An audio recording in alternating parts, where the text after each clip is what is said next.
Hello everyone, मैं सुमित। आप सभी का मेरे यूट्यूब चैनल सैकी जीके पर स्वागत है। आज हम लोग उत्तर वैदिक काल को पढ़ेंगे। पिछले क्लास में हम लोग ऋग वैदिक काल को समाप्त कर चुके हैं, तो उसी ऋग वैदिक काल के बाद के काल को उत्तर वैदिक काल कहा गया है। या फिर हम लोग इसे दूसरे शब्दों में भी समझ सकते हैं कि जिस काल में ऋग्वेद की रचना हुई है तो उस काल को ऋग वैदिक काल कहा गया है। ठीक उसी प्रकार से जिस काल में यजुर्वेद, सामवेद, अथर्ववेद की रचना हुई है तो उस काल को उत्तर वैदिक काल कहा गया है। और उसी उत्तर वैदिक काल का जो समय निर्धारण किया गया है वह 1000 ईसा पूर्व से 600 ईसा पूर्व तक का काल को उत्तर वैदिक काल कहा गया है। तो जिस प्रकार से हम लोग ऋग वैदिक काल में जो है सामाजिक जीवन, राजनीतिक जीवन, धार्मिक जीवन को देखे थे, उसी प्रकार से हम लोग उत्तर वैदिक काल में भी जो है सामाजिक जीवन, धार्मिक जीवन, राजनीतिक जीवन, आर्थिक जीवन को भी देखेंगे जो है। तो चलिए हम लोग टॉपिक को शुरू करते हैं। तो सबसे पहले उत्तर वैदिक काल के अंतर्गत हम लोग सामाजिक जीवन को लेते हैं। ऋग वैदिक काल के बाद उत्तर वैदिक काल में सामाजिक जीवन में जो यहाँ बहुत ही ज़्यादा जटिलता हो चुकी थी। कहने का मतलब यह हुआ कि इस काल में सामाजिक जीवन काफ़ी जटिल हो चुका था। तो अब हम लोग यह देखते हैं कि कैसे जटिल हो चुका था इस काल में सामाजिक जीवन जो है। तो चलिए हम लोग समझते हैं कि इसके अंतर्गत सबसे पहले वर्ण व्यवस्था को रखा गया है। तो ऋग वैदिक काल में हम लोग पढ़ चुके हैं कि वहाँ पर वर्ण व्यवस्था को जो है कर्म के आधार पर लागू किया गया था। यानी समाज को या फिर वर्ण व्यवस्था को जो कि 4 भागों में डिवाइड किया गया था वह कर्म के आधार पर डिवाइड किया गया था। जैसे ब्राह्मण, क्षत्रिय, वैश्य और शूद्र हुआ करते थे, तो वह कर्म के आधार पर हुआ करते थे। लेकिन यहाँ पर जो वर्ण व्यवस्था जो वो जो हुआ करता था वह जाति के आधार पर निर्धारित कर दिया गया था। इसका तात्पर्य यह हुआ कि अब ब्राह्मण का बच्चा जो है वह ब्राह्मण ही कहलाएगा, क्षत्रिय का बच्चा क्षत्रिय कहलाएगा, वैश्य का बच्चा वैश्य कहलाएगा और शूद्र का बच्चा शूद्र कहलाएगा। तो इसका मतलब कि अब जो है यहाँ पर वर्ण व्यवस्था जो यह था वह जाति के आधार पर लागू हो गया था। तो यहाँ से ही एक क्वेश्चन बन गया आपका कि उत्तर वैदिक काल में वर्ण व्यवस्था जो लागू किया गया था वह कर्म के आधार पर था या फिर जाति के आधार पर था। तो इसका सही आंसर होगा जाति के आधार पर, जबकि ऋग वैदिक काल में यही वर्ण व्यवस्था आपका कर्म के आधार पर लागू था। ठीक है, तो पढ़ने के साथ साथ हम लोग पॉइंट को भी देखते चलेंगे और कैसे एग्जाम में क्वेश्चन बनता है उसको भी हम लोग देखते हुए ही चलेंगे। जो साथ साथ सामाजिक जीवन के अंतर्गत ही उत्तर वैदिक काल में सर्वप्रथम गोत्र प्रथा की स्थापना हो चुकी थी। गोत्र प्रथा जिसका संबंध जो है वंश या फिर कुल से हुआ करता था। कुल जिसे परिवार भी बोलते थे। ठीक है, हम लोग ऋग वैदिक काल में भी हम लोग देख चुके हैं। तो सर्वप्रथम गोत्र प्रथा की स्थापना जो है वह उत्तर वैदिक काल में ही हुआ था और जिसका संबंध वंश या कुल से था। लेकिन अगर बात यह किया जाए कि गोत्र शब्द का सर्वप्रथम प्रयोग किस ग्रंथ में किया गया था तो वो उसका आंसर होगा ऋग्वेद। अगर गोत्र शब्द का पूछे कि गोत्र शब्द का प्रयोग सर्वप्रथम किस ग्रंथ में किया गया था तो वह ऋग्वेद में किया गया था। और गोत्र का शाब्दिक अर्थ होता है गोष्ठ। गोष्ठ होता है इसका शाब्दिक अर्थ जो है। तो यहाँ से 2 पॉइंट निकल के आया कि अगर गोत्र शब्द का सर्वप्रथम प्रयोग तो वह ऋग्वेद में होगा। लेकिन अगर क्वेश्चन में ये रहता है कि सर्वप्रथम गोत्र प्रथा की स्थापना किस काल में हुई तो इसका सही आंसर होगा उत्तर वैदिक काल में जो है। अब हम लोग यहाँ पर महिलाओं की स्थिति को देखेंगे। तो उत्तर वैदिक काल में क्या हुआ कि ऋग वैदिक काल के अपेक्षा जो है यानी उसके कंपेयर में इस काल में महिलाओं की स्थिति में थोड़ी गिरावट आई जो है।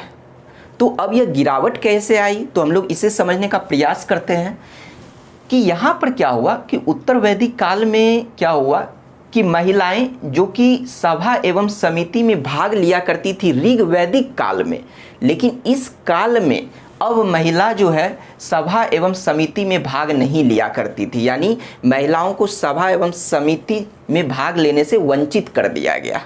ठीक है, नेक्स्ट पॉइंट है कि ऋग वैदिक काल में महिलाएं जो कि पिता की संपत्ति में पुत्र के समान अधिकार को प्राप्त करती थी, लेकिन अब वैसा यहाँ पर नहीं था। यहाँ पे है कि पिता की संपत्ति में महिलाओं का अधिकार अब समाप्त हो चुका था। थर्ड पॉइंट है कि ऋग वैदिक काल में जो कि महिलाओं का भी उपनयन, लड़कियों का भी उपनयन संस्कार किया जाता था, लेकिन अब इस काल में उपनयन संस्कार को जो है प्रतिबंधित कर दिया गया था। तो हम लोग इस पॉइंट्स को देखते हुए ये चीज कह सकते हैं कि ऋग वैदिक काल की अपेक्षा उत्तर वैदिक काल में महिलाओं की स्थिति में जो है थोड़ी गिरावट आ चुकी थी, लेकिन इन सब के बावजूद भी कुछ विदुषी महिलाओं का उल्लेख मिलता है इस काल में भी, जैसे गार्गी, मैत्रेयी। तो ये दोनों जो है विदुषी महिला थी जिनका उल्लेख जो है उत्तर वैदिक काल में मिलता है। तो अब महिलाओं की स्थिति को देखने के बाद जो है उत्तर वैदिक काल में ही सर्वप्रथम 4 आश्रम की व्यवस्था की गई है। अगर क्वेश्चन में यह पूछा जाता है कि सर्वप्रथम जो है 4 आश्रम की व्यवस्था किस काल में की गई है, तो उसका सही आंसर होगा उत्तर वैदिक काल में। तो अब यह पॉइंट यह बनता है कि 4 आश्रम, तो 4 आश्रम कौन कौन सा है? ब्रह्मचर्य आश्रम, गृहस्थ आश्रम, वानप्रस्थ आश्रम और संन्यास आश्रम। तो आइए हम लोग इसी 4 आश्रम को समझते हैं। तो सबसे पहली बात, यह जो आश्रम वर्ड है, यह 4 आश्रम यानी आश्रम जो वर्ड है इसका मतलब होता है भाग, 4 भाग कह सकते हैं या फिर 4 चरण कह सकते हैं। तो हम लोग इसे समझते हैं। एक्चुअली होता क्या था कि एक मनुष्य का जो औसत जीवन जो है वह 100 साल निर्धारित कर दिया गया था। ठीक है, एक मनुष्य का औसत जीवन जो है वह 100 साल निर्धारित कर दिया गया था। अब उसी 100 साल को 4 भागों में विभाजित कर दिया गया, यानी एक तरह से कह सकते हैं कि उसी 100 साल को यानी उस मनुष्य के जीवन को 4 भागों में विभाजित कर दिया गया था, या फिर कह सकते कि 4 आश्रम में विभाजित कर दिया गया था। तो जब हम लोग 100 साल को 4 भागों में डिवाइड करेंगे, विभाजित करेंगे, तो वह 25-25 का जो है 4 खंड निकल के आएगा। ठीक है, यानी 25-25 साल का जो है 4 आश्रम बना जो है, यानी 4 आश्रम जो कि प्रत्येक आश्रम की अवधि जो रखी गई वह 25-25 साल की रखी गई। तो अब इसी 4 आश्रम को यानी मानव के जीवन को जो कि 4 आश्रम में या 4 भागों में विभाजित किया गया था, तो वह शुरू से यानी जन्म से स्टार्ट होता और वह ऐसे ही क्रम होगा। ऐसा नहीं आप कह सकते हैं कि आपका मन करेगा कि पहले हम वानप्रस्थ आश्रम बोल दिए फिर हम ब्रह्मचर्य आश्रम बोल दिए, ऐसा नहीं होगा, क्योंकि यह आश्रम को जो है जन्म से ही निर्धारित किया गया और इसका क्रम ऐसे ही रहेगा। ठीक है, तो हम लोग देखते हैं इस आश्रम को और इस आश्रम के अर्थ को समझते हैं। फर्स्ट जो कि ब्रह्मचर्य आश्रम, तो ब्रह्मचर्य आश्रम जो कि जन्म से 25 साल तक के उम्र को ब्रह्मचर्य आश्रम बोला गया है। तो यह ब्रह्मचर्य आश्रम में जो क्या होता है, इसका अर्थ क्या होता है कि एक तरह से हम लोग यह समझ सकते हैं कि यहाँ पर शैक्षणिक कार्य जो किया जाता है यानी शिक्षा से संबंधी जो भी कार्य किया जाता है, एक तरह से हम कह सकते हैं कि विद्यार्थी जीवन को जो हम लोग जीते हैं तो उसी काल को ब्रह्मचर्य आश्रम कहा गया, यानी जन्म से लेकर 25 वर्ष तक की अवधि को ब्रह्मचर्य आश्रम कहा गया है, जहाँ बुद्धि का विकास होता है, शिक्षा संबंधी कार्य किया जाता है, हम लोग शिक्षा को ग्रहण करते हैं, एक तरह से विद्यार्थी जीवन को जीते हैं, तो उसी अवधि को जो है ब्रह्मचर्य आश्रम कहा गया है। अब नेक्स्ट है ब्रह्मचर्य आश्रम के बाद जो है गृहस्थ आश्रम। तो गृहस्थ आश्रम 25 वर्ष से लेकर 50 वर्ष तक के आयु को गृहस्थ आश्रम कहा गया है। गृहस्थ आश्रम कहने का मतलब यह हुआ कि इस अवधि में हम लोग पारिवारिक जीवन और सामाजिक जीवन दोनों को संतुलित बनाकर चलते हैं। इसका कहने का मतलब यह हुआ कि इस अवधि में यानी गृहस्थ आश्रम में हम लोग पारिवारिक जीवन को भी जीते हैं और सामाजिक जीवन को भी जीते हैं। तो इसी काल को 25 वर्ष से लेकर 50 वर्ष तक के काल को ही मतलब अवधि को ही जो है गृहस्थ आश्रम कहा गया है। नेक्स्ट है इसके बाद वानप्रस्थ आश्रम। वानप्रस्थ आश्रम जिसकी अवधि है 50 वर्ष से लेकर 75 वर्ष तक की अवधि को वानप्रस्थ आश्रम कहा गया। वानप्रस्थ, वानप्रस्थ जैसा कि इसके नाम में ही छुपा हुआ है, इसका अर्थ कि वन की ओर प्रस्थान करना, वन की ओर प्रस्थान करना। वानप्रस्थ का मतलब यह होता है कि धीरे धीरे जो है धार्मिक कार्यों की ओर जो है ज़्यादा रुचि हो जाना, जो है मतलब धार्मिक कार्यों की ओर जो है रुचि ज़्यादा जब बढ़ने लग जाती है जो है, तो वही जो है वानप्रस्थ आश्रम कहलाता है।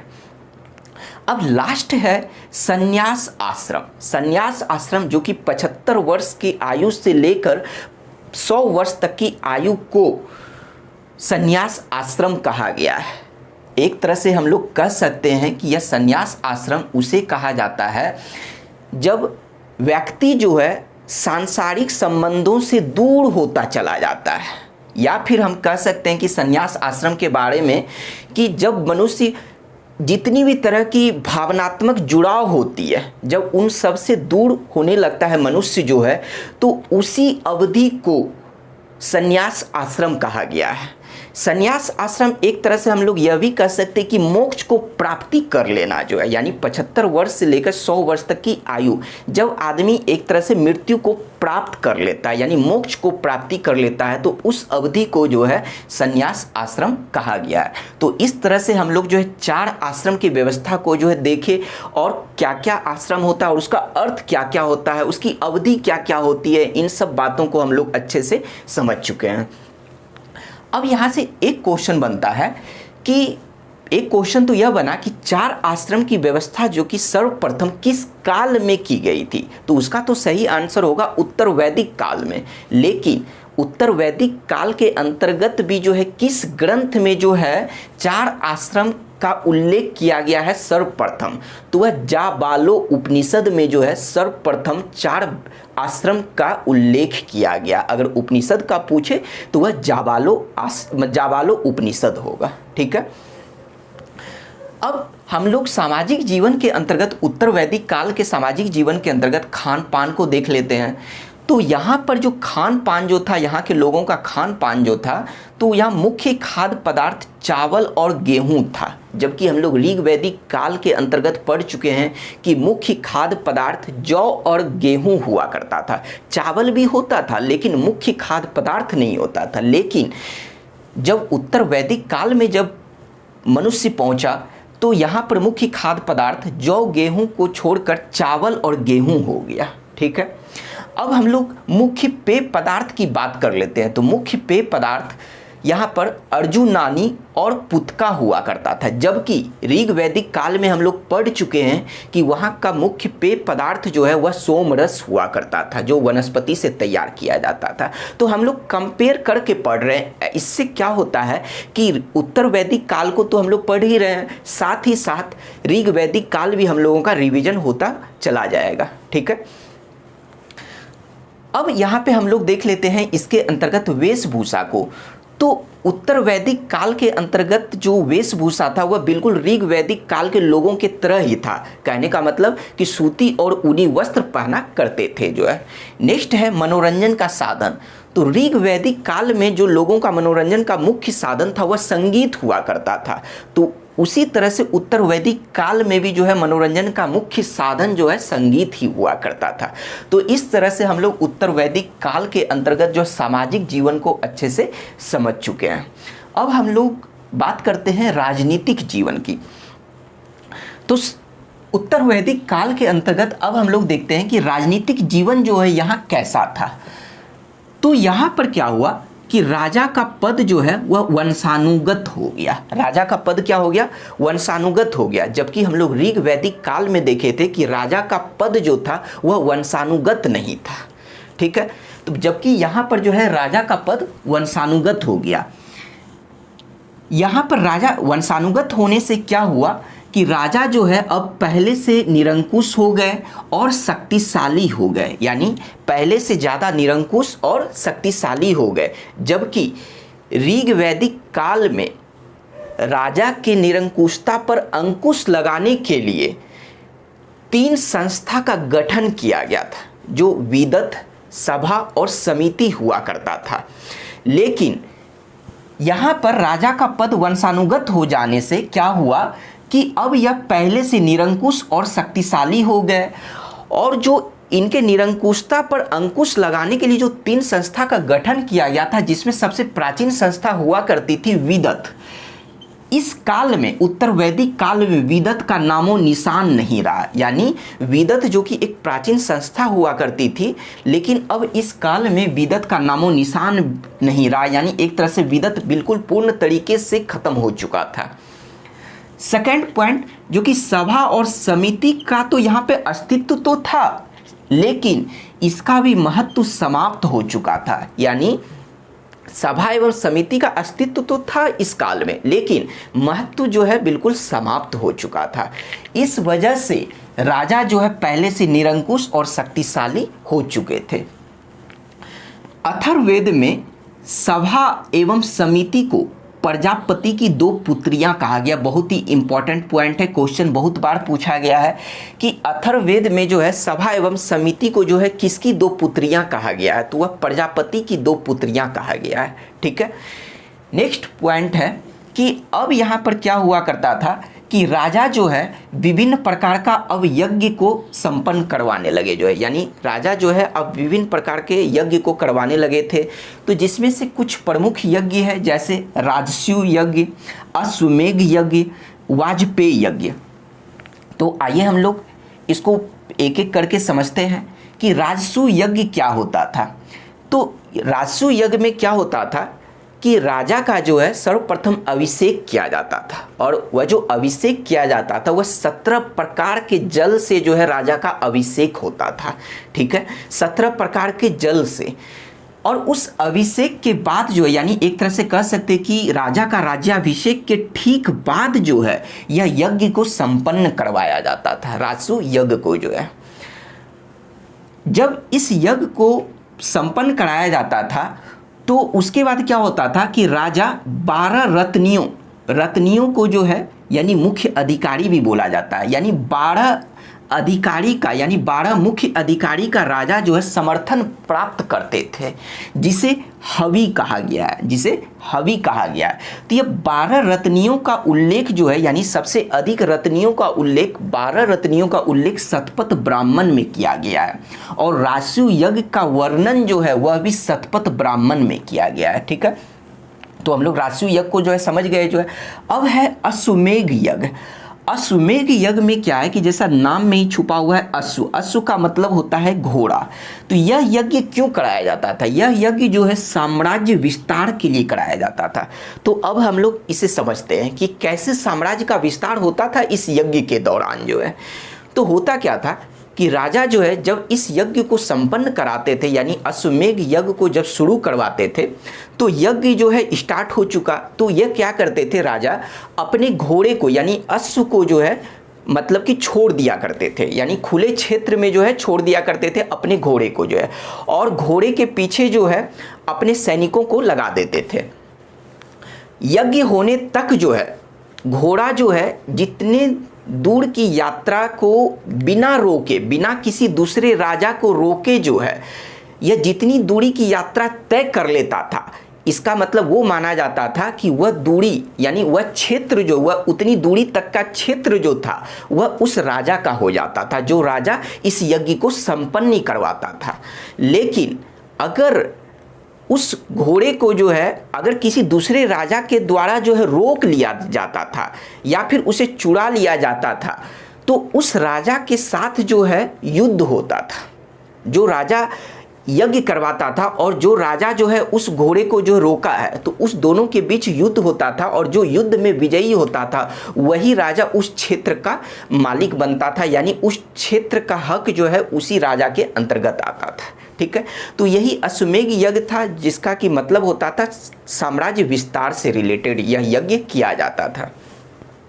नेक्स्ट यज्ञ है वाजपेय यज्ञ। वाजपेय यज्ञ जो करवाया जाता था वह मनोरंजन के लिए करवाया जाता था। मनोरंजन में कैसे, तो यहाँ पर क्या होता था, रथों के दौड़ का आयोजन करवाया जाता था। यानी इस यज्ञ के दौरान जो है रथों के दौड़ का जो है आयोजन करवाया जाता था। यह मतलब कि मेनली जो है मनोरंजन के लिए इस यज्ञ को संपन्न करवाया जाता था। तो इस तरह से हम लोग देख लिए कि कुछ विभिन्न प्रकार के यज्ञ, जिसमें से मुख्य यज्ञ यह थे। अब क्या था कि यहाँ पर उत्तर वैदिक काल में जो है राजा को कर देना अनिवार्य हो गया था। यानी प्रजा जो है राजा को अनिवार्य रूप से कर दिया करते थे, जबकि ऋग वैदिक काल में ऐसा नहीं था। वहाँ पर क्या होता था कि प्रजा जो है राजा को उपहार स्वरूप कर देते थे, जिसे बलि कहा गया था। लेकिन यहाँ पर जो है प्रजा को जो है कर देना अनिवार्य था, वह जो है राजा को कर देंगे ही। ठीक है, तो इस तरह से हम लोग देख रहे हैं कि ऋग वैदिक काल और उत्तर वैदिक काल में इतनी विभिन्नता हो चुकी थी जो है। ठीक है, अब जो कि कर देना अनिवार्य था, तो कर वसूलने वाला जो है कर वसूल करने वाला एक अधिकारी को नियुक्त किया गया था राजा के द्वारा जो है। तो कर वसूल करने वाले अधिकारी को भागदूत कहा गया है। तो ये क्वेश्चन आपसे पूछा गया है कि कर वसूलने वाले अधिकारी को क्या कहा गया है उत्तर वैदिक काल में जो है, तो इसका सही आंसर होगा भागदूत। प्लस संग्रहीता किसे कहा गया, तो कोषा अध्यक्ष को, यानी कोष के अध्यक्ष को संग्रहीता कहा गया है। ठीक है, अब क्या हुआ कि राजनीतिक जीवन के अंतर्गत ही जो है राजा क्षेत्र विस्तार के साथ साथ उपाधि को भी, अलग अलग तरह के उपाधि को भी धारण किया करते थे। तो आइए हम लोग इस बात को समझने का प्रयास करते हैं कि ऐत्रेय ब्राह्मण के अनुसार ऐसा कहा गया है कि ऐत्रेय ब्राह्मण में यह लिखा गया है कि राजा जैसे जैसे अपना क्षेत्र विस्तार करते थे तो उसी तरह से अलग अलग उपाधि भी धारण करते थे। तो हम लोग इसको डायग्राम से समझने का प्रयास करते हैं कि मान लीजिए कि आप एक राजा हैं। ठीक है, आप एक राजन हैं, राजन कहिए या राजा कहिए। ठीक है, तो मान के चलते हैं कि आप एक राजन हैं, तो ये आप एक राजन हैं। तो अब मान लीजिए कि 4 दिशा होता है, एक उत्तर, एक दक्षिण, एक पूर्व और एक पश्चिम। तो सपोज कीजिए कि जब आप उत्तर के क्षेत्र को जब आप जीत लेते थे तो तब जाके राजन जो होता था, यानी राजा जो था, वह विराट की उपाधि धारण करता था। तब राजन जो है उत्तर के क्षेत्र को जीत लेने के बाद जो है वह विराट की उपाधि धारण करता था। वही राजन जब दक्षिण के क्षेत्र को जब जीत लेता था तब वह भोज की उपाधि धारण करता था। ठीक है, दक्षिण के क्षेत्र को जीत लेने के बाद जो है वही राजन भोज की उपाधि धारण करता था। अब बात करते हैं पूर्व क्षेत्र की। तो जब राजन पूर्व क्षेत्र को जीतने के बाद जो है, यानी पूर्व क्षेत्र को जब जीत लेता था तब वही राजन जो है सम्राट की उपाधि धारण करता था, यानी सम्राट की उपाधि धारण करता था। और जब वही राजन पश्चिम क्षेत्र को जब जीत लेता था तो जीतने के बाद जो है वह स्वराट की उपाधि धारण करता था। तो अब आपके मन में एक सवाल आया होगा कि अगर वही राजन जब संपूर्ण क्षेत्र को जीत लेता तब कौन सी उपाधि धारण करता, तो तब जाके वह जो है एक राट की उपाधि धारण करते थे। यानी यह संपूर्ण क्षेत्र को, जिसमें कि उत्तर, दक्षिण, पूर्व, पश्चिम, यानी संपूर्ण क्षेत्र को जब वही राजन जो है जीत लेते थे तो संपूर्ण क्षेत्र को जीतने के बाद वह एक राट की उपाधि धारण करते थे। तो इस तरह से हम लोग राजनीतिक जीवन के अंतर्गत देखें कि कैसे राजन जो है, कैसे एक राजा जो है क्षेत्र विस्तार के साथ साथ अपनी उपाधि को भी, अलग अलग उपाधियों को भी धारण करते जाता था। ठीक है, अब हम लोग नेक्स्ट इसके अंतर्गत उत्तर वैदिक काल के अंतर्गत धार्मिक जीवन को समझने का प्रयास करते हैं। यहाँ पर क्या हुआ कि ऋग वैदिक काल के अपेक्षा जो है उत्तर वैदिक काल के धार्मिक जीवन में जो काफ़ी परिवर्तन देखने को मिला, बहुत ज़्यादा चेंजिंग देखने को मिला। तो आइए देखते हैं कि वो परिवर्तन कैसे देखने को मिला। तो यहाँ पर क्या हुआ कि धार्मिक अनुष्ठान जो है काफ़ी खर्चीला हो चुका था।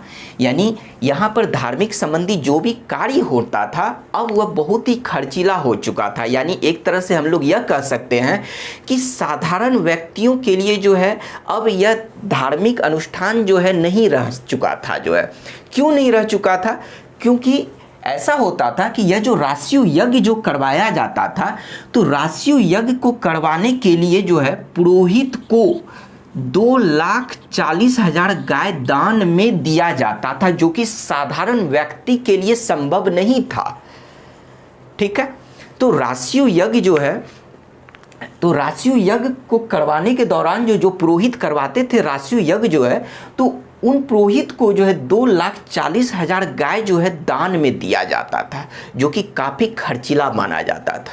ठीक है, अब यहाँ पे हम लोग और क्या देखेंगे कि धार्मिक जीवन के अंतर्गत कि यहाँ के प्रमुख देवता को देखेंगे। तो यहाँ बहुत ही इंपॉर्टेंट पॉइंट है प्रमुख देवता से, कि यहाँ के उत्तर वैदिक काल के अंतर्गत जो यहाँ प्रमुख देवता हुआ करते थे वह प्रजापति थे, जिन्हें सृजन का देवता कहा गया है। जबकि ऋग वैदिक काल में हम लोग पढ़ चुके हैं कि ऋग वैदिक काल के अंतर्गत प्रमुख देवता इंद्र हुआ करते थे। ऋग वैदिक काल के अंतर्गत जो कि प्रमुख देवता का स्थान था, जैसे कि इंद्र, वरुण, अग्नि, इन देवताओं का स्थान था। बट इस काल में यानी उत्तर वैदिक काल में उन देवताओं का स्थान जो है अब प्रजापति, विष्णु, शिव यानी रुद्र शिव ने ले चुका था। ठीक है, तो लेकिन अगर प्रमुख देवता की बात किया जाए तो यहाँ से डायरेक्ट क्वेश्चन पूछा जाता है पॉइंट वाइज कि उत्तर वैदिक काल के अंतर्गत जो है प्रमुख देवता कौन थे, तो वह प्रजापति थे। जबकि ऋग वैदिक काल के अंतर्गत प्रमुख देवता इंद्र हुआ करते थे।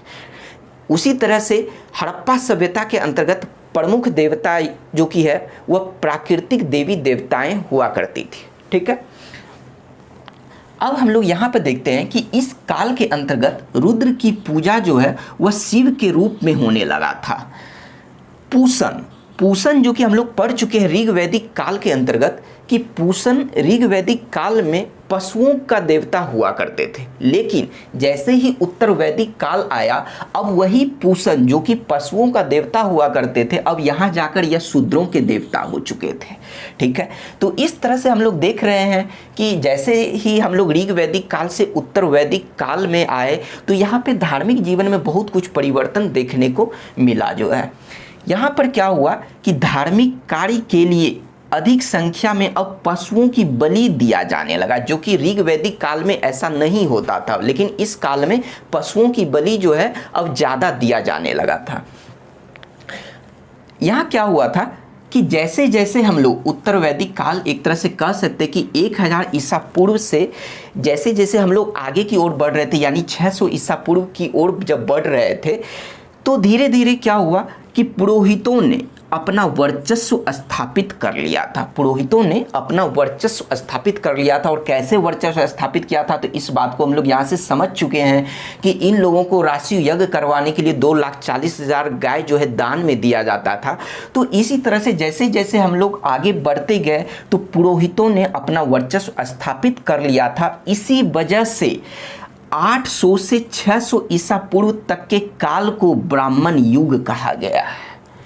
इसी वजह से यानी 1000 से जैसे जैसे आगे बढ़ रहे थे तो 800 ईसा पूर्व से 600 ईसा पूर्व तक के काल को ब्राह्मण युग कहा गया है। ठीक है, तो इस पॉइंट को आपको ध्यान में रखना है। तो इस तरीके से हम लोग देख लिए कि धार्मिक जीवन में जो है बहुत कुछ परिवर्तन हो चुका था। अब हम लोग उत्तर वैदिक काल के अंतर्गत आर्थिक जीवन को देखते हैं। तो आर्थिक जीवन में क्या है कि मुख्य व्यवसाय की बात किया जाता है, मुख्य पेशा की बात किया जाता है कि यहाँ के लोगों का मुख्य व्यवसाय क्या होता था। तो यहाँ के लोगों का मुख्य व्यवसाय जो है अब कृषि हो चुका था फिर से, जो कि हम लोग पढ़ चुके हैं कि हड़प्पा सभ्यता के लोगों का मुख्य व्यवसाय या फिर मुख्य पेशा कृषि हुआ करता था। लेकिन जैसे ही हम लोग ऋग वैदिक काल में आए तो यहाँ पे हम लोग देखें कि ऋग वैदिक काल के लोगों का मुख्य पेशा या फिर मुख्य व्यवसाय जो है वो पशुपालन हो चुका था। लेकिन ऋग वैदिक काल से जैसे ही हम लोग उत्तर वैदिक काल में आए तो अब फिर से मनुष्यों का जो है मुख्य व्यवसाय कृषि हो चुका था। और कृषि होने होने के साथ ही हम लोग कह सकते हैं कि अब लोगों का जीवन जो है वह अस्थायी हो चुका था। ठीक है, तो अथर्ववेद के अनुसार जो है एक व्यक्ति का नाम है पृथुवैन्य। अथर्ववेद के अनुसार ऐसा माना गया है कि पृथुवैन्य ने सर्वप्रथम कृषि कार्य और हल को जन्म दिया था। पृथुवैन्य ने सर्वप्रथम कृषि कार्य और हल को जन्म दिया था, यह अथर्ववेद के अनुसार ऐसा कहा गया है। ठीक है, अब हम लोग नेक्स्ट पॉइंट देखते हैं आर्थिक जीवन के अंतर्गत कि सर्वप्रथम लोहा का जो कि साक्ष्य जो मिला था, सर्वप्रथम लोहा का साक्ष्य जो कि मिला था वह उत्तर वैदिक काल में मिला था।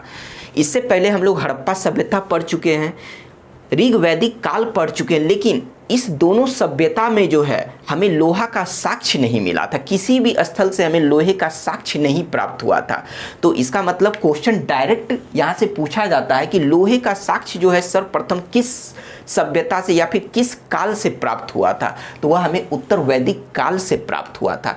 तो अब हम लोग देखते हैं कि इस काल के अंतर्गत भी किस स्थल से सर्वप्रथम हमें लोहे का साक्ष्य प्राप्त हुआ था।